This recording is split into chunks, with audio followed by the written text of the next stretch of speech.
每年冬夏时，台湾各地的湿地就会飞来广岛的鸭母。来到鸭母，全系伫北方下南来到台湾高档。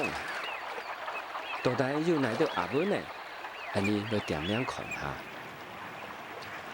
这种是盘丝鸭，记得是来台湾高档的鸭母地图最普遍的一种。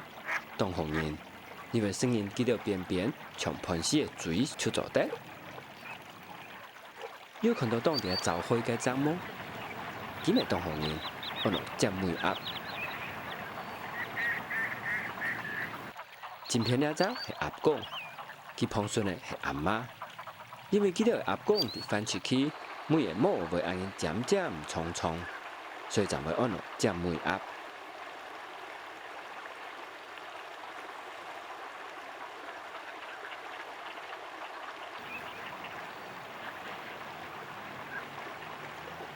这种诶，按落风强鸭，不过强嘅冇风啊，唔怕，因为佢鸭妈。你来看见鸭公，你三只地图，很系有两只，规矩强劲溜溜主管风，改叫鸭公，所以就按落风强鸭。记得当下时，伫台湾嘅生法其实当简单，就是包水，水包食，憨憨就夯到水桶，抽抽水。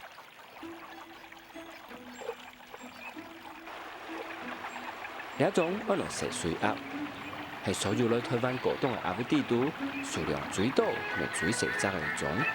记得鸭公的面当贴片，有一点像风板型安因呛色的毛。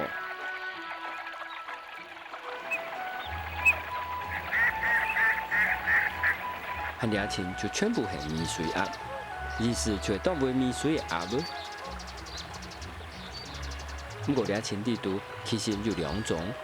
一种的鸭公背拢合法，按落法白米水鸭；另外一种按落凤头米水鸭，因为记得不管是公还是妈的，头那白全有一只用来扩张的毛，就像凤的头那当的毛，所以才会按落凤头米水鸭。好啦，那啲念就最看法，反正俩亲全部是米水鸭就错嘅，和俩两只是发水鸭。最多就一个金色的花瓣，记得伫台湾部分是冻下掉，也有部分是溜掉。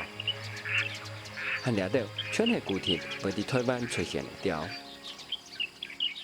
不过下巴咪会有长条来嘅，就按落咪掉。像两张2023年尾，将第一摆出现伫宜兰的草莓鸭就系，和梅毛草是因为两张是鸭妈。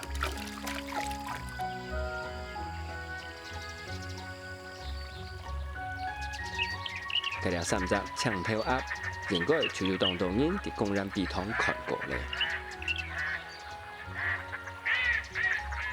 其实，按你人类所有学的鸭母，除了番鸭以外，全部是两种枪头鸭的后代。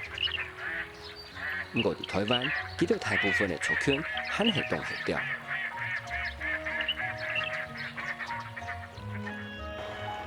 还除了米掉，这种调皮马鸭。应该就算是台湾数量最少的鸭母之一嘞。